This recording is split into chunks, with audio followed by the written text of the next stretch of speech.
கர்த்தருக்கு ஸ்தோத்திரம். கர்த்தருடைய நாமம் மகிமைப்படுவதாக.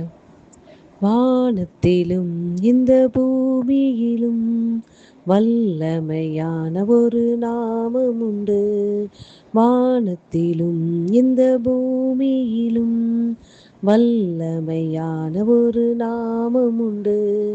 மனுஷருக்குள்ளே வல்லமையான வேறொரு நாமமில்லை. மனுஷருக்குள்ளே வல்லமையான வேறொரு நாமமில்லை. அவர் நாமம் இயேசு கிறிஸ்து. அவர் நாமம் இயேசு கிறிஸ்து. அவர் நாமம் இயேசு கிறிஸ்து. அவர் நாமம் இயேசு கிறிஸ்து. ஆமென் ஆண்டவரே. வல்லமையான நாமத்தை உடையவரே உம்மை ஸ்தோத்திரிக்கிறோம் அப்பா. விலையேற பெற்ற நாமத்தை உடையவரே உம்மை ஸ்தோத்திரிக்கிறோம் ஆண்டவரே. எங்களை மீட்ட உம்முடைய நாமத்துக்காக உமக்கு கோடி நன்றிகளை எடுக்கிறோம்ப்பா. உம்முடைய நாமத்தினாலே எங்களுக்கு மீட்பு, உம்முடைய நாமத்தினாலே எங்களுக்கு ரட்சிப்பு, உம்முடைய நாமத்தினாலே எங்களுக்கு பாவம் மன்னிப்பப்பா. உம்முடைய நாமத்தினாலே எங்களுக்கு நித்திய ஜீவன், உம்முடைய நாமத்தினாலே சமாதானம், சந்தோஷம், ஆரோக்கியம் எல்லாம் உம்முடைய நாமத்துக்குள்ளே எங்களுக்கு கிடைக்கிறதப்பா. அப்பா உம்முடைய நாமம் பலத்த துருக்கம் ஆண்டவரே. நீதிமான் அதற்குள் ஓடி சுகமாயிருப்பான் என்று வேதம் சொல்லுகிறதப்பா. உம்முடைய வழியேற பெற்ற உம்முடைய வல்லமையான நாமத்துக்காக கோடி நன்றிகளை எடுக்கிறோம் அப்பா. உம்முடைய நாமத்தினாலே பேய்கள் ஓடும், உம்முடைய நாமத்தினாலே நோய்கள் குணமாகும் ஆண்டவரே. அப்படிப்பட்ட வல்லமையான நாமத்தை உடைய தேவனே உம்மை நன்றியோடு கூட துதிக்கிறோம் அப்பா. வேறுபட்ட தெய்வத்தை சொந்தமாய் கொண்டது எங்களுடைய பாக்கியம் அல்லவாப்பா. உம்மை உயர்த்துகிறோம், உங்களை தாழ்த்தி வெறுமையாக்கி உடைய சமூகத்தில் வைக்கிறோம். இயேசுவின் நாமத்தில் பிதாவே, ஆமென். கர்த்தரின் ஆலோசனைக்காக மத்தேயு எழுதின சுவிசேஷம் 15ஆம் அதிகாரம் அதனுடைய 9, 10 மற்றும் 11வது வசனங்கள். மத்தேயு எழுதின சுவிசேஷம் 15ஆம் அதிகாரம் அதனுடைய 9, 10 மற்றும் 11வது வசனங்கள். மனுஷனுடைய கற்பனைகளை உபதேசங்களாக போதித்து வீணாய் எனக்கு ஆராதனை செய்கிறார்கள் என்று ஏசாயா தீர்க்கதரிசி நன்றாய் சொல்லி இருக்கிறான் என்றார். பின்பு அவர் ஜனங்களை வரவழைத்து அவர்களை நோக்கி, நீங்கள் கேட்டு உணருங்கள். வாய்க்குள்ளே போகிறது மனுஷனை தீட்டுப்படுத்தாது, வாயிலிருந்து புறப்படுகிறதே மனுஷனை தீட்டுப்படுத்தும் என்றார். கர்த்தருடைய நாமம் மகிமைப்படுவதாக. இந்த இடத்தில் ஒரு காரியத்தை சொல்லிவிட்டு பின்பு அவர் என்ன செய்கிறார் என்றால் ஜனங்களை வரவழைத்து அவர் கூப்பிடுறார். மலை பிரதேசங்களிலே ஜனங்கள், ஏராளமான ஜனங்கள், நெருக்கடியான சூழ்நிலையில் இருக்கிற ஜனங்களை அவர் என்ன செய்கிறார் என்றால் தம்மிடமாய் வரவழைத்து அவர்களை நோக்கி அவர் சொல்லுகிறார், இதை கேட்டு உணர்வடையுங்கள், இதை கேட்டு உணருங்கள் என்று சொல்லுகிறார்.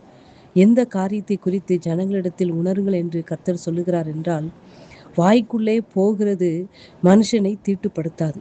நாம் சாப்பிடுகிற எந்த ஒரு சாப்பாடானாலும் நம்மளை என்ன செய்யாது, அது தீட்டுப்படுத்தாது. ஆனால் வாயிலிருந்து புறப்படுகிறது தான் மனுஷனை தீட்டுப்படுத்தும் என்று இந்த உவமையை அந்த ஜனங்களிடம் கர்த்தர் என்ன செய்கிறார், கூப்பிட்டு இதை கேட்டு உணர்வடையுங்கள் என்று சொல்லுகிறார்.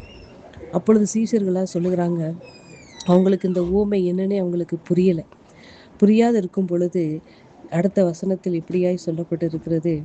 16வது வசனத்தில், அதற்கு இயேசு, நீங்களும் இன்னும் உணர்வில்லாதவர்களாய் இருக்கிறீர்களா அப்படின்னு சொல்லி சீஷர்களை குறித்து, உங்களுக்கு இன்னும் உணர்வில்லாதவர்களாய் இருக்கிறீர்களா என்று கேட்கிறார்.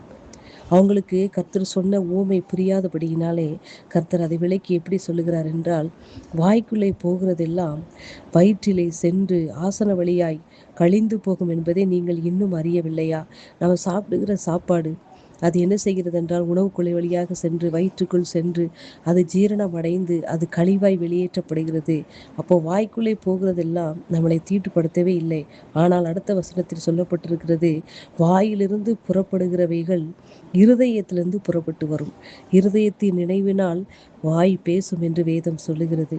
அப்போ இருதயத்தில் இருக்கிறது தான் வாய் வழியாக வெளியே வருகிறது. அப்போ உன்னுடைய இதயத்தில் என்ன இருக்கிறது என்றால், எப்படி அந்த இருதயம் எப்படிப்பட்டிருக்கிறது, பொல்லாத சிந்தனைகளும் கொலைபாதகங்களும் விபச்சாரங்களும் வேசித்தனங்களும் களவுகளும் பொய் சாட்சிகளும் தூசணங்களும் அந்த இருதயத்திலிருந்து புறப்பட்டு வருகிறது என்று வேதம் சொல்லுகிறது. அன்பு பிள்ளைகளே, அப்போ அந்த இருதயத்தை இந்த காரியங்கள் எல்லாம் சேர்ந்து தீட்டுப்படுத்தினபடியினாலே அந்த இருதயத்திலிருந்து வருகிற எண்ணங்கள் எல்லாம் வாய்வழியாய் வரும் பொழுது அது என்ன செய்கிறது என்றால் மனுஷனை தீட்டுப்படுத்துகிறது என்று வேதம் இப்படியாய் சொல்லுகிறது. அன்பு பிள்ளைகளே, நம்முடைய இருதயத்தை, மனிதன் முகத்தை பார்க்கிறான், கர்த்தர் நம்முடைய இருதயத்தை பார்க்கிற தேவன். நம்முடைய இருதயம் அவருக்கு முன்பாக எப்படிப்பட்டதா இருக்கிறது, அந்த இருதயத்தின் நினைவுனால் நம்முடைய வாய்கள் எப்படிப்பட்ட வார்த்தைகளை உச்சரிக்கிறது என்பதில் நாம் கவனமாய் இருக்க வேண்டும். அன்பு பிள்ளைகளே, கர்த்தரே சொல்லுகிறார், இருதயத்திலிருந்து வெளியே வருகிறது மனுஷனை தீட்டுப்படுத்தும் என்று. அப்போ நம்முடைய இருதயம் எப்படிப்பட்டதாய் இருக்க வேண்டும் என்று இன்றைக்கு கர்த்தர் நம்மிடத்தில் சோதித்தறிய செய்கிறார். அன்பு பிள்ளைகளே, நம்முடைய இருதயத்தில் இருக்கிற எண்ணங்கள் எப்படிப்பட்டதா இருக்கிறது? கொலைபாதகமா இருக்கா? விபச்சார சிந்தனைகளா இருக்கிறதா? இல்லை பொறாமையா இருக்கிறதா? வேசித்தனமா இருக்கா? களவா இருக்கிறதா? தூஷணங்களா இருக்கிறதா? இப்படிப்பட்ட எண்ணங்கள் இருக்குமாயின் எல்லாவற்றையும் கர்த்தருடைய சமூகத்திலே, அப்பா, அப்படி வெளியேறப்பட்ட ரத்தத்தினாலே அப்பா எங்களை கழுவி பரிசுத்தப்படுத்துங்கப்பா. எங்களுடைய இருதயத்தின் எண்ணங்கள் எல்லாம் உமக்கு பிரியமான அமைதியும் பொறுமையும் அன்பும் சிநேகிதமும் இரக்கமும் மனதுருக்கமும் உள்ள நல்ல எண்ணங்கள் மாத்திரமே எங்களுடைய இருதயம் ஃபுல்லாக நிரப்பப்படவும். ஆமென் ஆண்டவர். அப்படி நிரப்பப்பட்டு எங்கள் வாயின் வார்த்தைகள் மற்றவர்களை புண்படுத்தாதபடி, மற்றவர்கள் காயத்தோடு வரும்போது எங்களுடைய வார்த்தைகள் மற்றவர்களை அந்த காயத்தை ஆற்றுகிற வார்த்தைகளாய் எங்களுடைய வார்த்தைகள் காணப்பட கர்த்தர் கிருபை செய்வீராகப்பா. இப்படி பொல்லாத சிந்தனைகள், பொல்லாத எண்ணங்கள் எங்கள் இதயத்திலிருந்து புறப்பட்டு வராதபடி, எங்களை தீட்டுப்படுத்தாதபடி எங்களை ஒரு விசை கூட உடைய வெளியேறப்பட்ட ரத்தத்தினாலே கழுவி எங்களை பரிசுத்தப்படுத்துங்கப்பா. எங்களுடைய இருதயமுக்கு முன்பாக சுத்தமானதாகவும் நீர் விரும்புகிற எங்களை தீட்டுப்படுத்தாததுமாக இருக்க கர்த்தர் கிருபை செய்வீராகப்பா. மனிதன் கர்த்தாவை முகத்தை பார்க்கிறான், ஆனால் இருதயத்தை பார்க்கிறவர் நீர். என்னுடைய இருதயத்தில் இருக்கிற பொல்லாத சிந்தனைகள், எண்ணங்கள் எல்லாவற்றையும் நீர் எடுத்து போட்டு அப்பா அன்பினால் நிறைங்க தகப்பனே, மனதுருக்கத்தினால் நிறைங்க இயேசப்பா, மற்றவர்களுக்கு இறங்கும்படியான இரக்கத்தினால் நிறைங்க இயேசப்பா, மற்றவர்களுக்கு உதவி செய்யும்படியான உதவி எண்ணங்களை நிறைங்க இயேசப்பா, மற்றவர்களுக்கு ஆண்டவரே மற்றவருடைய கஷ்டத்தை பார்த்து மனதுருகிறவர்களாய், உதவிக்கரம் நீட்டுகிறவர்களாய், அன்பு செலுத்துகிற எண்ணங்களால் எங்களை இதயத்தை ஊற்றுவீராகப்பா. எங்களுடைய இருதயத்தை நிரப்புவீராக ஆண்டவரே. நீர் அப்படி செய்ய போற அன்புக்காக நன்றி ஆண்டவர்.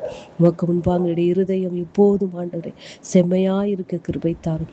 சுத்தமான இருதயத்தை எங்களிலே சிருஷ்டியும் என்று தாவீது சொன்னது போல அப்பா, சுத்தமான இருதயத்தை எங்களுடைய சிருஷ்டிங்க இயேசப்பா.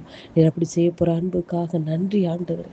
மை உயர்த்துகிறோம் ஆண்டவர். எங்களை தாழ்த்து வெறுமையாக்கி உடைய சமூகத்தில் வைக்கிறோம். இயேசுவின் நாமத்தில் பிதாவே, ஆமேன். வார்த்தை நிமித்தமாக கர்த்தர் உங்களை ஆசீர்வதிப்பாராக. ஆமேன்.